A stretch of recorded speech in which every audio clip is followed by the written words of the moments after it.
আহা, তোমার চায়ে যে কি স্বাদ কাকু। আচ্ছা, ভালো কথা, তোমার দোকানে লোকজন এত কম কেন?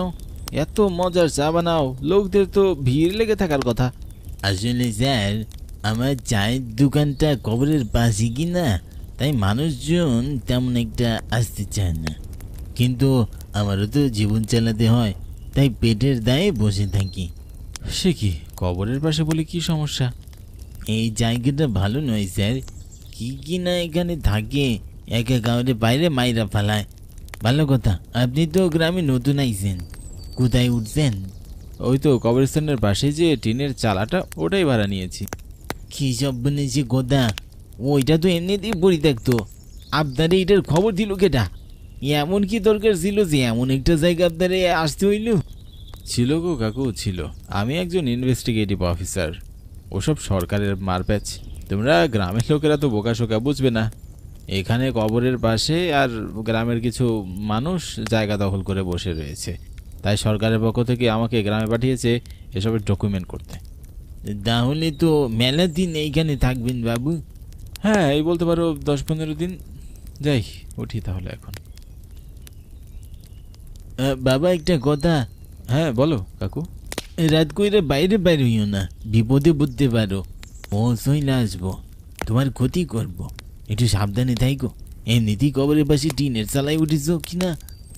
তুমি তো কবরের পাশে যায় দোকান দিয়ে বসেছো, তোমার কি ক্ষতি করে না? আমার ক্ষতি কেউ করতে পারবো না, কিন্তু তোমার ঘরে ওরা ছাড়বো না। এ কি, এই রাত করে এই কবরস্থানে কে দাঁড়িয়ে আছে? দেখি তো গিয়ে, কি কোনো বিপদে পড়লো না তো? কে কে ওখানে? কাউকে তো দেখতে পাচ্ছি না। চায়ের দোকানটাও বন্ধ, ধুর, চলেই যাই। এ কি, তুমি কে? কে তুমি? এই রাত করে এখানে কি করছো? আর তোমাকে এমন বিভৎস দেখাচ্ছে কেন? আমি চিত্রলেখা, এই রাতে তোমার জন্য অপেক্ষা করছি। আসো আসো, আমার কাছে আসো। মানে, আমার অপেক্ষা কেন করবে তুমি? কি চাও তুমি আমার কাছে? আমি কিচ্ছু চাই না, কেবল তোমার কাটা মুন্ডুটা চাই। দেবে আমায়? দেবে? দাও না গো। ওরে বাবা রে, এজন্যই কি চাওয়ালা আমাকে এখানে আসতে না করেছিল? এখন কি করে পালাই? চলো বাবু, পালাও এখান থেকে। আপনি কই থেকে এলেন কাকু? আপনার তো দোকান বন্ধ ছিল। এত কথা কর সময় নয় এখন, পালাও পালাও।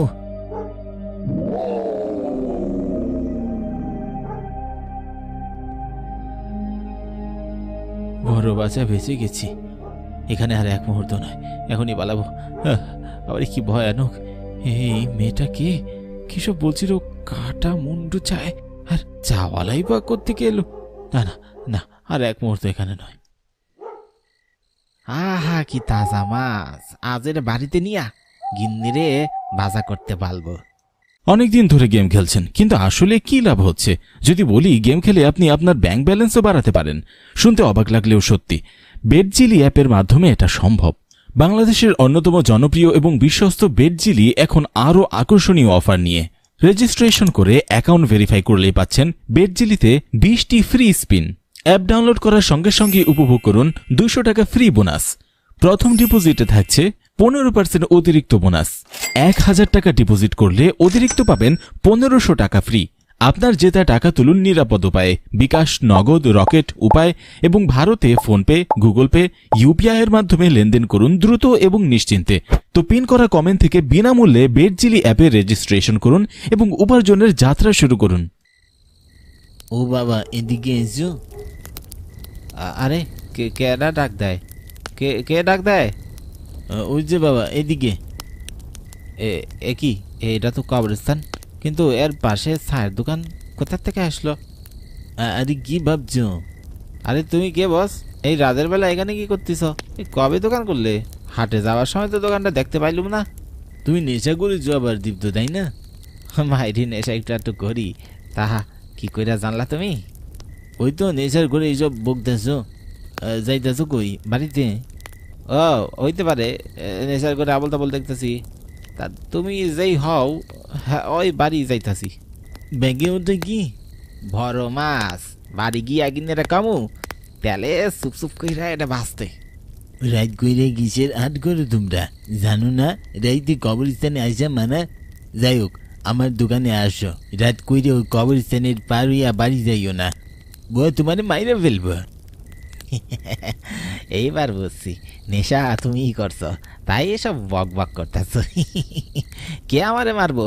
আর দাঁড়াও, মাছ নিয়ে তোমার দোকানে যাবো কেন? হ্যাঁ, আমার মাছ নেওয়ার ধান্দা, তাই না? শখ কত। আরে দূর না, তুমি কথা শোনো না, ওদিকে যেও না বলছি। আচ্ছা শুনছি না বস, তোমার পাল্লায়ও পড়ছি না। এটাও কেন? বেটা আমারে বোকা পাইছে। এ কি, এটা কি কবরস্থান? কে কেডা তুমি? আমি চিত্রা। এসো এসো আমার কাছে। মাইরি, রাতের বেলায় মেয়েও ফিরি পাওয়া যায় নাকি? আসতেছি আসতেছি, মজা হবো আজ, মজা। হ্যাঁ, খুব মজা হবে।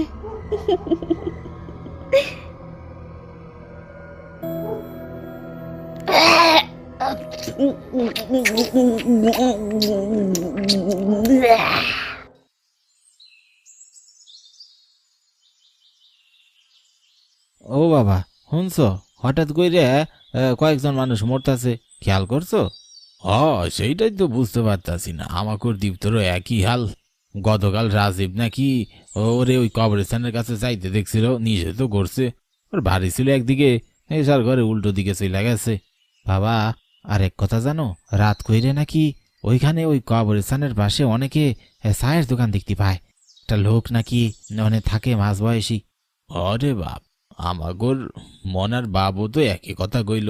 এলাকার মানুষ এখনো ভালো কইরা জানেই না সব, সকলরে সাবধান করা দরকার। মা, এটা আমাদের দাদু বাড়ি। হ্যাঁ বাবা।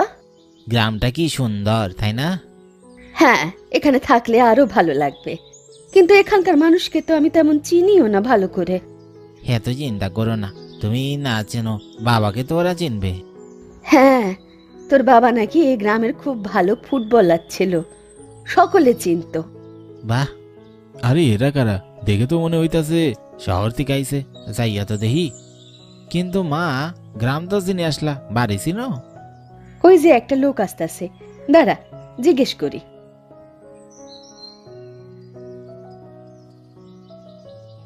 প্রণাম, গায়ে নয়া দেখতাছি। কেডা আপনারা? হ্যাঁ, আমরা নতুন শহর থেকে এসেছি। কার কাছে আইছেন? আমরা হরিদাস মুখার্জির বাড়িতে আসছি। বলেন কি? সে তো কিছুদিন আগে মারা গেল। লোকটা বড় ভালো ছিল, এক মুসলমান মেয়েরে বিয়া করছিল, তাই হরিদার বাবা রাম কাকু তারে ত্যাগ করছিল। শুনছি সেই মেয়েরাও নাকি শহরের। বেচারা সেই যে গ্রাম ত্যাগ করলো। কিন্তু আপনারা কারা? তার বাড়িতে কেন যাবেন? আমরা আপনার হরিদাস সেই হতভাগ্য স্ত্রী আর সন্তান। হায় ভগবান, কি কন আপনারা তারা? কিন্তু এই গ্রামে তো এত বছর, হে এই প্রথম আইলেন মনে হয়। দাদার খবর শুনছিলাম, দাদা মারা গেছে। হ্যাঁ, হার্ট অ্যাটাকে যাওয়ার আগে বলেছিল তার শেষ ইচ্ছে আমরা যেন তার বাড়ি এসে তার ভিটেই থাকি। এত বছর পর নিশ্চয়ই কেউ আমাদের তাড়াবে না। একদম না, একদম না, দাদার কথা এখনো বলতে পারি না। শহরে গেলে পকেটে টাকা গুঁজে দিত এই পিসিটাকে, আমাকে ভাইপো। হ্যাঁ, চলেন আপনাকে বাড়ি দিয়ে আসি, আপনারা তো চিনবেন না।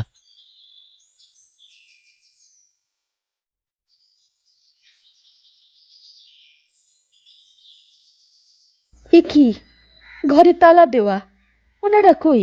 ওরা আর কারা থাকবো দিদি, সবই তো মইরা গেছে। বলো কি? হরি তো আমাকে বলেনি এসব কিছু। হরির সাথে তো তোমার যোগাযোগ ছিল বোঝা যাচ্ছে, তুমি তো জানাওনি। না, জানাইনি। হরি কাকুর বাবা মা দুইজনে এক রাতে বিজলি বইরা মইরা গেছে। হরিদা জানলে আগে হার্ট অ্যাটাক করতো, তাই আমিও মিথ্যা বলতাম হরিদার বাবা মা নিয়ে। কিন্তু বাকিরা কেউ নেই? ওই হরিদার এক ভাই ছিল রবিতা, সে বিয়া কইরে বউ নিয়ে বিলেতে চলে গেছে। আহারে, শেষকালে বুড়া বুড়ি দুইটা একা মইরা বইরা রইল। আচ্ছা দিচ্ছি, কিছু লাগলে বইল, আমরা পাশের বাড়ি আছি।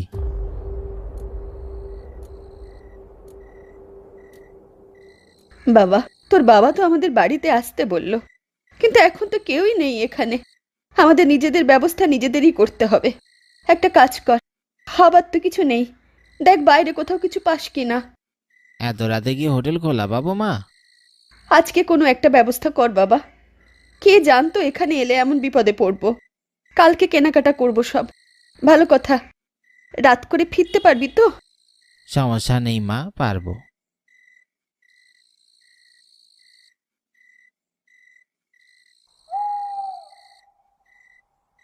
এত রাত করে কই যাই? সব তো শুনশান, রোড ঘাটও চিনি না। আচ্ছা সামনে দেখি তো। ওই তো একটা চায়ের দোকান দেখা যাচ্ছে, যাই তো ওখান থেকে কিছু কিনে নিয়ে আসি। আরে ওইখানে কে রে? কে কে কথা বলে? আমি, এই যে এখানে কবরস্থানের কাছে। তুমি কে? এত রাতে কোথায় যাচ্ছ? খাবার আনতে যাচ্ছি। তুমি কে? ও খাবার, আমার কাছে আসো, আমি ব্যবস্থা করছি। কিন্তু তুমিও কবরস্থানে কি করছো? বলছি কাছে আসো। আসছি।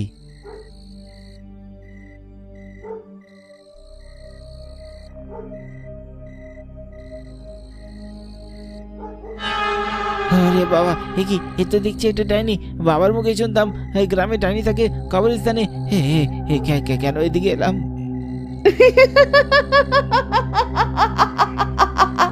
আমার খাবার হবে তাই। না না, ছেড়ে দাও, ছেড়ে দাও। ছাড়বো না, কাউকে ছাড়বো না, সবাইকে মারবো, সবাইকে।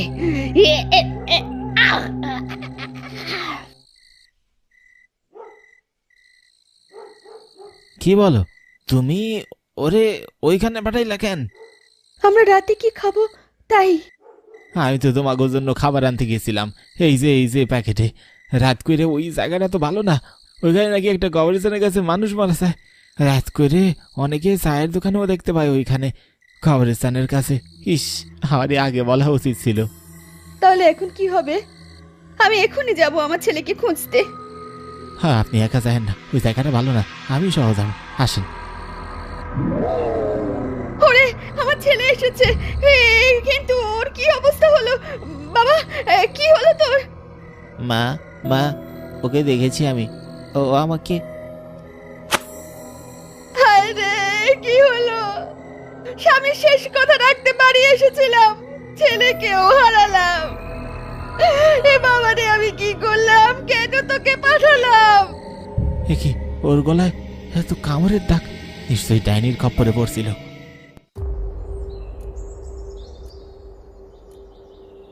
গতকাল নাকি একটা ছেলে মারা গিয়েছে। হয়, আমরা তারে সৎকার কইরা ফেলছি। আপনাদের গ্রামে নাকি একের পর এক মানুষ মারা যাচ্ছে, আপনারা পুলিশে জানান না কেন? চুপচাপ কেন সব? আসলে স্যার কি জানাইমু, এটা তো কোনো মানুষেরই কাম না, এইসব তো সেই ডাইনিটার কাম। ডাইনি? এসব কি অদ্ভুত কথা বলছেন? এসব কিচ্ছু হয় না, এটা কোনো মানুষের কাজ। এর পেছনে কোনো রহস্য আছে, সেটা বের করতেই হবে। না স্যার, কবরস্থানে একটা ডাইনি থাকে, হ্যাঁ আমাগোর গায়ে, সে এইসব করে। গতকাল ছেলেরা বোধ হয়। তুমি কে? হ্যাঁ আমি শুভ। কবরস্থানটার কাছে নিয়ে যাও তো, আমরা ওখানে দেখি কোন ডাইনিটা ওখানে আমাদের জন্য ওত পেতে বসে আছে। হ্যাঁ স্যার, ওইখানে আমি যাবো না তাহলে। তাহলে কি, যে মানুষটা এসব করছে তার মুখও সবার সামনে চলে আসবে? ঠিক আছে, আপনারা যখন বিশ্বাস করতেছেন না, চলেন নিয়ে যাই। আর শুনেন, আমি যদিও চোখে দেখি নাই, তবে আসলেই এমন কিছু আছে বিশ্বাস করি। আরও একটা কথা আছে, রাইতে এইখানে চায়ের দোকান থাকে, দিনে সেটা কেউ দেখতে পায় না। সাবধানে থাকবেন। সেই কখন দিকে দাঁড়িয়ে আছি, রাত 10টাও বেজে গেল। কিরে, এখানে নাকি এসব ডাইনিরা থাকে? দেখছিস গ্রামের মানুষ কতটা ভণ্ড। এসব কোনো ডাইনি ফাইনি কিচ্ছু হয় না। কিন্তু মানুষ হলে এতদিনে তো ধরা পড়তো। এ কি, ওটা কি? এটা আলো? এটা তো একটা চায়ের দোকান দেখা যাচ্ছে। এতক্ষণ তো দেখিনি দোকানটা, হঠাৎ করে কোত্থেকে উদয় হলো? হ্যাঁ তাই তো, ওই ছেলেটাই তো এই কথাটাই বলেছিল। তার মানে এখানে সত্যি কিছু আছে স্যার। দাঁড়া, আগে গিয়ে সব দেখি। এত সহজে ইন্সপেক্টর সত্যজিৎ রায় বোকা বনবে না।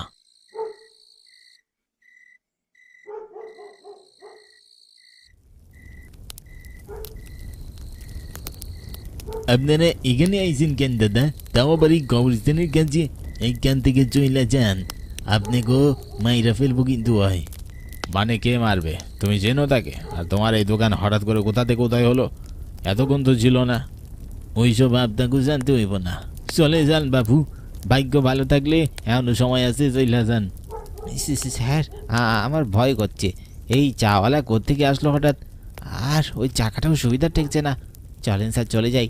না, অল্প বয়সের জীবনটা কি না খোয়াতে হয়। স্যার ও ঠিকই বলছে, চইলা যান। যান কইতেছি, সে আসতেছে। পন্ডামি করার জায়গা পাও না, তাই না? দেখি কি আসে। চলো সুরেশ, ওদিকে যাই। স্যার চুপ, চলো। আমাকে দেখার খুব শখ জেগেছে, তাই না? হ্যাঁ, তোরা এসেছিস। তোদের তো আমার আগে মারার কথা ছিল, এতদিনে বাগে পেয়েছি। আরে বাবা রে, মানুষ তো সত্যি বলছে। এ তো সত্যি ডাইনি। এ কোথা থেকে এলো? ওদের ছেড়ে দাও মা, আমরা তো তোমার কোনো ক্ষতি করিনি। স্যার আগেই কইছিলাম, শুনলেন না?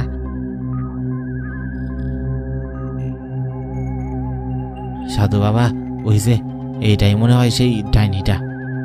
ওম হম হনুমতে রুদ্রত্যায় হুম ফট।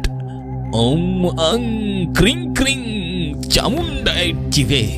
ওম কালী তারা মহাবিদ্যাসদী ভুবনেশ্বরী ভৈরবী চিন্নামস্তিকা। যা দূর হ শয়তান, দূর হ।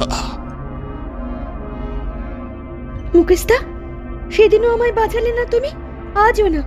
আমি আবার আসবো, আবার আমার প্রতিশোধ নিতে আমি আবার ফিরে আসবো। ওরে বাবা রে, বড় বাচ্চা বেঁচে গেলাম। তোমাকে ধন্যবাদ শুভ। এতদিন সাহসে গোলাই নাই, আসি নাই। সত্যি কিনা তাও জানতাম না, তবু আজ মনে হইল আসা দরকার। সত্যি মিথ্যা যাওয়ায় চোখের সামনে থেকে দেখমু, তাই সাধু বাবারে নিয়ে আইছি। কিন্তু মেয়েটা মুকেশ কাকু বলে ডাকলো। ওই যা,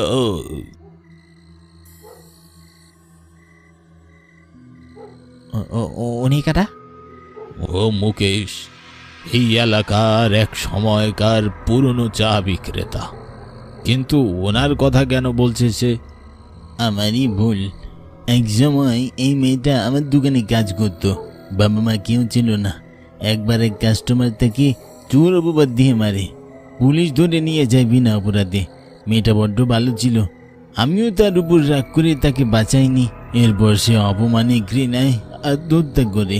কিন্তু সে অতৃপ্ত আত্মা হয়ে পড়ে থাকে, প্রতিশোধের নেশায় ফিরে আসে। সবার আগে আমাকে মেরে ফেলে। তারপর একের পর এক গ্রামবাসী যারাই কবরস্থানের কাছে যায় তারাই মারা পড়ে। তার চোখে পুরো গ্রাম অপরাধী, কারণ কেউ তাকে বাঁচাতে আসেনি। ও ভগবান, তার মানে আপনার এই চায়ের দোকান যেটা লোকেরা দেখতো, আপনিও তার মানে মৃত। কিন্তু আপনি কবরস্থানের পাশে এখনো চায়ের দোকান নিয়ে কি করেন? আমার ওর সাথে লড়াই করার ক্ষমতা নেই, তাই রাতে আমি চায়ের দোকান খোলা রাখি। মানুষ এলে যাতে চা খাওয়ার জন্য থামে, তখন তার যাতে তাকে সাবধান করতে পারি। যারা আমার কথা মানে তারা বেঁচে যায়, আর যারা মানে না তারা জীবন খোয়ায়। আমি তো নিজের কানকেও বিশ্বাস করতে পারছি না।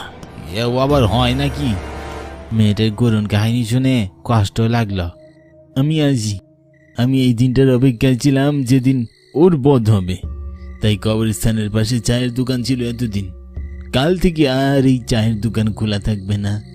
তোমাদেরও আর ভয় নেই।